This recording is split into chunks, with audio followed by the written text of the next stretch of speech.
Today I am going to explain an interesting topic in audit. I won't tell the name which I am going to explain. After a small story, you would say what I am going to say now. Okay? Don't you do it, you know? Beautiful subject,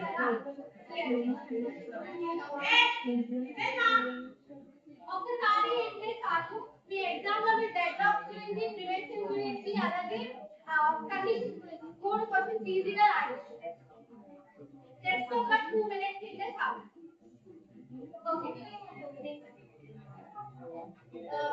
Romeo and Juliet వాళ్ళిద్దరు మంచి ప్రేమికులు కదా they exchange their heart కానీ వాళ్ళ ఇంట్లో పెళ్లి ఒప్పుకోరు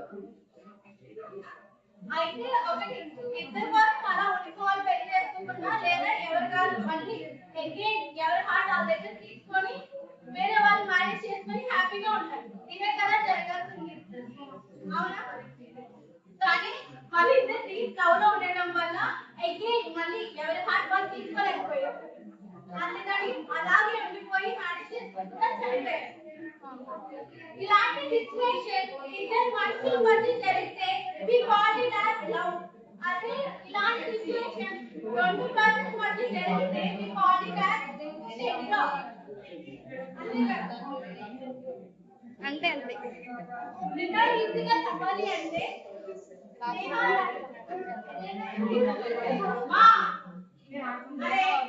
excuse me suppose తీసుకున్నా నేహా బాధ్యత కాపీరైట్ నేహా ఎస్ఏ రాస్తుంది అలాగే బాధ్యత కూడా ఎస్ఏ రాస్తుంది అయితే నేహా బ్లూ పెన్ యూజ్ చేస్తుంది ఎస్ఏ రాయడానికి బాధ్యత బ్లాక్ పెన్ యూజ్ చేస్తుంది క్లారిటీ రావట్లేదు ఓకే ఇప్పుడు నేహా రాసే ఎస్ఏ కంప్లీట్ అవ్వాలి అంటే she have to use black pen అది ఎవరు యూజ్ చేస్తున్నారు బాధ్యత యూజ్ చేస్తున్నారు బాధ్యత యొక్క ఎస్ఏ రైటింగ్ కంప్లీట్ చేయాలి అంటే నేహా దగ్గర ఉన్న బ్లూ పెన్ ని యూజ్ చేయాలి బట్ కానీ ఇక్కడ ఏం జరుగుతుందంటే నేహా బ్లూ పెన్ లాస్ట్ లో ఉంది చివా యు బ్లాక్ బ్లూ పెన్ టు బాధ్యత కూడా అంతే బ్లాక్ పెన్ తన లాస్ట్ లో ఉంది లాస్ట్ లో ఉన్నప్పుడు బ్లాక్ పెన్ నేహా ఇవ్వలేదు కదా ఇదే ఎగ్జాక్ట్ డెడ్లాక్ లో జరుగుతుంది మనం ఇప్పుడు ఆ టెర్మినాలజీ ఏమో చెప్తాం P1 అనే ప్రాసెస్ ఉంది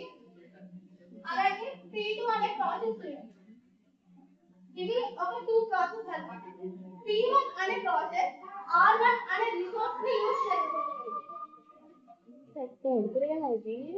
P2 అనే ప్రాసెస్ R2 అనే రిసోర్స్ ని యూస్ చేస్తుంది అయితే P1 యొక్క ప్రాసెస్ కంప్లీట్ అవ్వాలి అంటే తను ఖచ్చితంగా R2 రిసోర్స్ ని యూస్ చేసుకోవాలి P2 అనే రిసోర్స్ దాని యొక్క టాస్క్ ని కంప్లీట్ చేయాలి అంటే R1 యొక్క రిసోర్స్ ని యూస్ చేయాలి అంటే P1 ఏమో P2 యొక్క రిసోర్స్ కోసం P2 ఏమో P1 యొక్క రిసోర్స్ కోసం వెయిట్ చేస్తూ ఇక్కడ డెడ్లాక్ అంటే రెండు ప్రాసెస్ మధ్య జరగడం కాదు maybe 2 hours 3 hours more than 2 చెప్పాలి మధ్య టాకింగ్ బూత్ సరే మరి డెడ్లాక్ అవుతుంది ఈ అవ్వాలి అంటే ఒక కండిషన్ ఉంటుంది ఈ 4 కండిషన్స్ గనుక జరిగితే డెడ్లాక్ జరిగే అవకాశం ఉంటుంది కొన్ని సిచ్యువేషన్స్ లో ఇందులో 4 అయినా అవ్వకపోయే డెడ్లాక్ జరగదు మైట్ హ్యాపెన్ ఈ 4 కండిషన్స్ ఉంటే might happen deadlock should happen అంట మైట్ జరగచ్చు జరగకపోవచ్చు ఆ 4 కండిషన్స్ ఏంటి ఫస్ట్ వన్ మ్యూచువల్ ఎక్స్క్లూజన్ అంటే షేర్ ఒక ప్రాసెస్ ఒక రిసోర్స్ ని యూజ్ చేసుకున్నప్పుడు ఆ రిసోర్స్ ని ఇంకో ప్రాసెస్ కి ఇవ్వదు దీన్నే మ్యూచువల్ ఎక్స్క్లూజన్ అంటాం అంటే ఇక్కడ ఏం జరుగుతుంది మ్యూచువల్ ఎక్స్క్లూజన్ అనేది జరగదు షేరింగ్ ఆఫ్ రిసోర్సెస్ అనేది జరగలేదు దీన్నే mutual exclusion hold and wait ఇప్పుడు చెప్పాను కదా P1 ప్రాసెస్ ఏం చేస్తుంది R1 ని హోల్డ్ చేస్తుంది P2 అనే ప్రాసెస్ ఏం చేస్తుంది R2 అనే రిసోర్స్ ని హోల్డ్ చేస్తుంది ఇలా హోల్డ్ చేస్తూనే R1 అనే రిసోర్స్ ని వాడుకుంటూనే R2 యొక్క రిసోర్స్ కోసం వెయిట్ చేస్తుంది P2 అనే ప్రాసెస్ R2 అనే రిసోర్స్ ని హోల్డ్ చేస్తూనే R1 అనే రిసోర్స్ ని కోరుకుంటుంది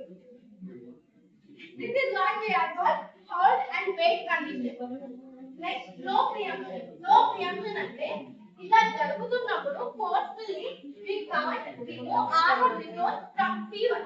P1 నుంచి మనం R1 ని ఫోర్స్ఫుల్ గా తీసుకెళ్తున్నాం. సేమ్ P2 దగ్గర ఇది నో ప్రియంప్షన్ కండిషన్. సర్క్యులర్ వెయిట్ ఒక ప్రాసెస్ గురించి ఇంకో ప్రాసెస్ ఇలా టూ ప్రాసెస్ ఉన్నాయి కాబట్టి ఇలా మోర్ దాన్ టూ అయితే P1 P2 P3 P4 process ఇలా ఉంటే P1 P2 యొక్క రిసోర్స్ కోసం P2 P3 యొక్క రిసోర్స్ కోసం P3 P4 యొక్క రిసోర్స్ కోసం P1 P1 రిసోర్స్ కోసం దీన్ని సర్క్యులర్ వెయిట్ అంటారు. ఒకదాని కోసం ఒకటి వెయిట్ చేయడం. ఈ ఫోర్ కండిషన్స్ అప్లై అయితే డెడ్లాక్ జరుగుతుంది. సరే మరి డెడ్లాక్ జరగకుండా ఉండాలి అంటే ఫోర్ ఈక్వేషన్ జరగకుండా ఉంటే డెడ్లాక్ కండిషన్ ఏర్పడుతుంది. దీన్నే ప్రివెన్షన్ అంటారు.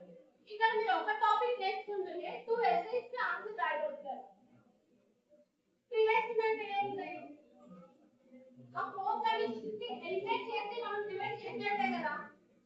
ఇక్కడ డెడ్లాక్ లో మ్యూచువల్ ఎక్స్క్లూజన్ జరగట్లేదు. అది జరిగేటట్టు చూస్తే మ్యూచువల్ ఎక్స్క్లూజన్ డెడ్లాక్ ఎవరు చేయొచ్చు కదా. అలాగే నెక్స్ట్ అడిగితే circular wait. Circular wait avoid చేస్తే డెడ్లాక్ ప్రివెంట్ చేయొచ్చు.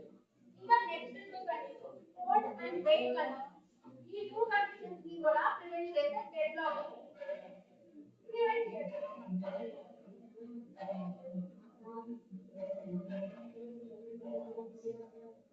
ఇలా చెప్పిన తర్వాత మీకు ఖచ్చితంగా అడ్వాంటేజెస్ డిసడ్వాంటేజెస్ ఏంటో అర్థమై ఉంటాయి. అడ్వాంటేజెస్ ఏముంటాయి? ఒకవేళ డెడ్లాక్ మెకానిజం చేస్తే ప్రాసెస్ ఫాస్ట్ గా జరుగుతుంది. ఒకవేళ రిమూవ్ చేస్తే ఏమవుతాయి? అది ప్రాసెస్ ఏ ప్రాసెస్ అనేది వర్క్